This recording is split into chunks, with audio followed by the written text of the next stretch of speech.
गांव की कच्ची सड़क पर दो घर आमने सामने थे। एक बड़ा पक्का मकान, ऊंचा गेट और दूसरा छोटा सा मिट्टी का घर, टूटी चारपाई और दरवाजे पर लटकता पुराना पर्दा। इन दोनों घरों में रहती थी दो सहेलियां, दोनों का नाम था काजल। बचपन से साथ खेली, साथ स्कूल गईं और हमेशा एक दूसरे को हम नाम कहकर चिढ़ाती थी। आज दोनों की शादी हो चुकी थी। एक काजल की शादी हुई थी अमीर घर में, दूसरी काजल की शादी हुई थी गरीब घर में। सुबह के 7 बजे थे। बंगले के बड़े से किचन में चमचमाते काउंटर थे, लेकिन सिंक में बर्तनों का पहाड़ लगा था। रात के मेहमानों के बाद किसी ने बर्तन छुए तक नहीं थे। बहू काजल चुपचाप खड़ी थी, और आंखों में नींद और डर दोनों।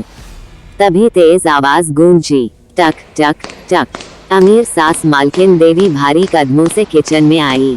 अरे ओ अलसाई, अभी तक ये बर्तन वैसे ही पड़े हैं। उसने चिल्लाकर कहा। काजल घबराकर बोली, मां जी, मैं अभी शुरू ही करने वाली थी। मां जी, मालकिन देवी ने ताना मारा। तू मुझे माँ कहने लायक भी है।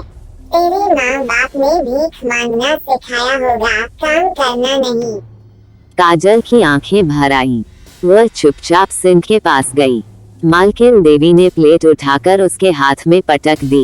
ले, पहले ये धो और ध्यान रहे, एक भी दाग दिखा तो तेरे हाथ तोड़ दूंगी। काजल ने कांपते हाथों से प्लेट पकड़ी। पानी के छींटे उसके चेहरे पर पड़े, लेकिन उससे ज्यादा जलन दिल में थी। सास फिर चिल्लाए, तेरे घर में ऐसे ही रहते होंगे, गंदगी में हमारे खानदान की इज्जत खराब कर दी। काजल धीरे से बोली, मां जी, थोड़ा बुखार है आज। बुखार? मालकिन देवी हंस पड़ी। नाटक मत कर, तेरे जैसे लोग बीमारी का बहाना बनाकर काम से भागते हैं। उसने एक एक कर कटोरे, कढ़ाई, ग्लास सब उसके सामने पटक दिए। आवाजें गूंजने लगी, छन छन छन। सारे धो और नीचे झुक झुक कर धोना, ताकि अकड़ निकल जाए तेरी।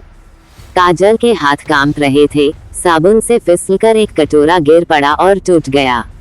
छिन्नाक। मालकिन देवी का चेहरा और लाल हो गया।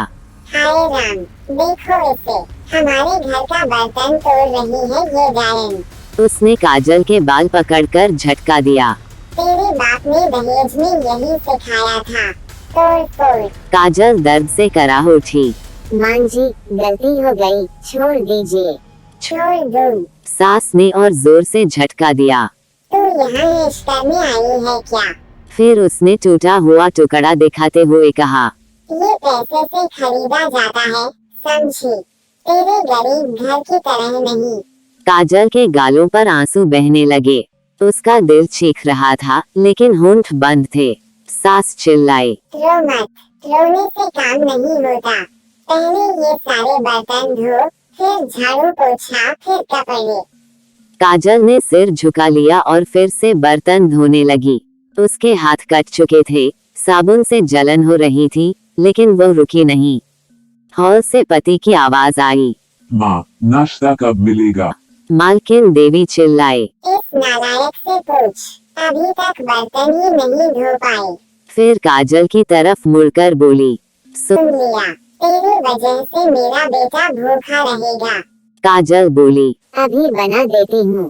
पहले बर्तन, बिना बर्तन धोए खाना बनेगा। सास ने ताना मारा। काजल के पैरों में चक्कर आने लगा, लेकिन वह खड़ी रही।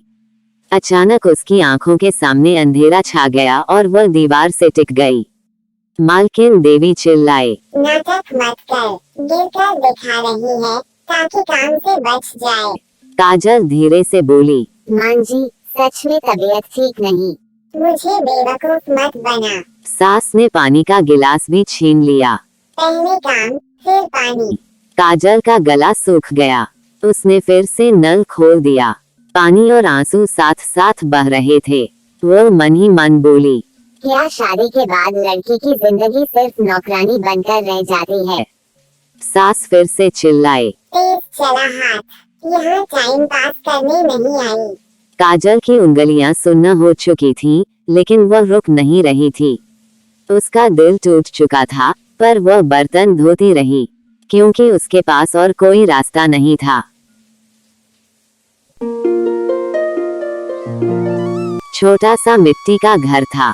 दीवारों पर पुराना प्लास्टर, फर्श पर सीमेंट, लेकिन उस घर में एक अलग ही सुकून था। सुबह की धूप खिड़की से अंदर आ रही थी। बहू काजल झाड़ू लगा रही थी। पसीने से उसका माथा भीग चुका था। वो बिना कुछ कहे चुपचाप काम कर रही थी। तभी पीछे से नर्म आवाज आई।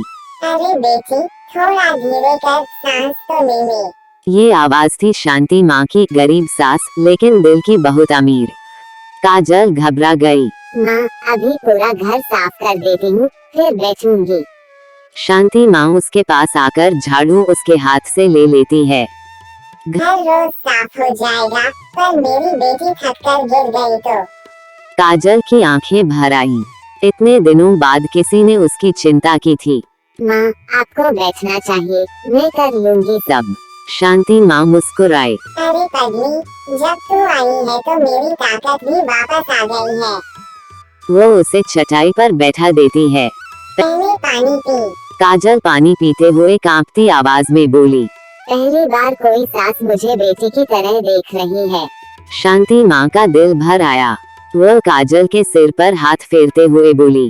क्यों नहीं देखूं बेटी, तू मेरे बेटे की पत्नी नहीं, मेरी बेटी है। काजल के आंसू बहने लगे। शांति माँ की आंखों में दर्द उतर आया। हाय भगवान, किस किस्म की औरतें होती हैं।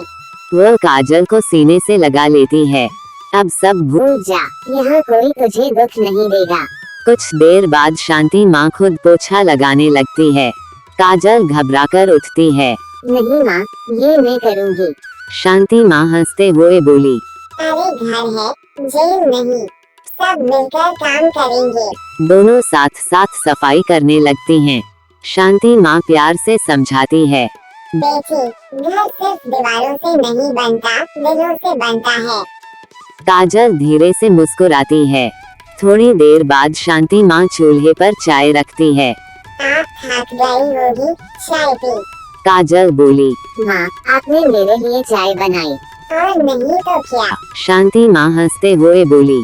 मेरी बेटी है, उसके लिए नहीं बनाऊंगी तो किसके लिए। काजल को यकीन ही नहीं हो रहा था। वह धीरे से कहती है। माँ, अगर मैं कुछ गलत करूँ तो आप प्यार से समझाना, डांटना मत। शांति माँ उसका चेहरा अपने हाथों में लेती है। डांटने से दिल टूटता है बेटी, समझाने से दिल जुड़ता है। काजल रोते हुए उसके गले लग जाती है। आप सच में मेरी माँ बन गई हो। शांति माँ की आंखों से भी आंसू गिरने लगते हैं। आज से तेरा हर दर्द मेरा है। दोनों चुपचाप एक दूसरे को थामे रहती हैं। फिर शांति माँ बोली। चल, अब घर भी चमक गया और दिल भी हल्का हो गया। काजल मुस्कुराई। वो मुस्कान जो बहुत दिनों बाद उसके चेहरे पर आई थी, आज पहली बार उसे लगा। गरीबी में भी अगर प्यार हो तो वही सबसे बड़ी दौलत होती है।